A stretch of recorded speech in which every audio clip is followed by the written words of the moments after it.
E é isso aí. Esse aqui é o Palio Weekend 1.8, né? É o Palio Adventure, ele já vem com esses kits aqui de plástico, esse barramento aqui de soleira e por aí vai, né? Esse carro aqui nós vamos fazer um serviço nele, além vamos dar uma olhada aqui desse lado aqui da suspensão que está fazendo um barulho meio gozado. Então nós vamos dar uma olhada a isso e combinamos com o proprietário do carro também a remoção da chuva ácida do vidro. Observa só, eu vou jogar um pouco de água. Pera aí. Aí, ó. Vou jogar um pouco de água aqui, ó. Olha lá, ó. Você joga a água, olha o que acontece, ó. A água, ela teria que escorrer. Ela não poderia ficar desse jeito. E observa que fica, não sei se dá pra ver, mas ele fica cheio de marcas, ó. Tá vendo essa área aqui, ó? O limpador de para-brisa, ele passa aqui, ó, e não sai. Observa aqui do lado também, ó. Tá vendo? Essas marcas aqui, ó, é chuva ácida.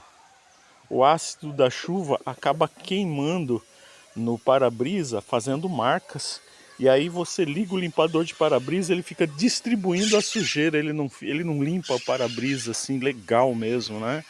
Então existe um produto químico chamado removedor de chuva ácida, e é o que nós vamos fazer aqui.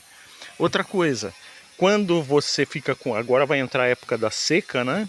É onde mais queima o para-brisa, porque depois que molha, o sol bate e acaba queimando o que ficou da chuva ácida, acaba queimando no para-brisa. E olha só, outra coisa que acontece muito, você fica muito tempo com o carro parado ou não usa o limpador de para-brisa, quando você vai levantar aqui, ele dá a impressão, fica uma linha aqui assim, ó, né? Fica uma linha e acaba retirando daqui da palheta partículas, tá? Partículas de borracha. Aí você liga o limpador assim, ó, ele fica distribuindo a sujeira. Ele acontece isso aqui, ó. Tá vendo, ó? Ó lá, ó. Ó. O limpador vai e vem, ó. Ó lá, ó. Fica marcado, ó. Tá vendo a marca ali, ó? Não sei se dá pra ver, né? Olha lá, ó. Ele fica marcando a sujeira. Olha lá, não limpa legal, tá? E essa aqui, ó, é essas marcas aqui que a gente vai retirar, tá? Chamada chuva ácida. O para-brisa fica bacana pra caramba, fica perfeito, tá? Isso nós vamos fazer no vidro da frente e no vidro de trás, que são os dois mais críticos para o motorista, né? Não combinamos o restante do carro, mas dá para fazer isso em todos os vidros e fica muito legal.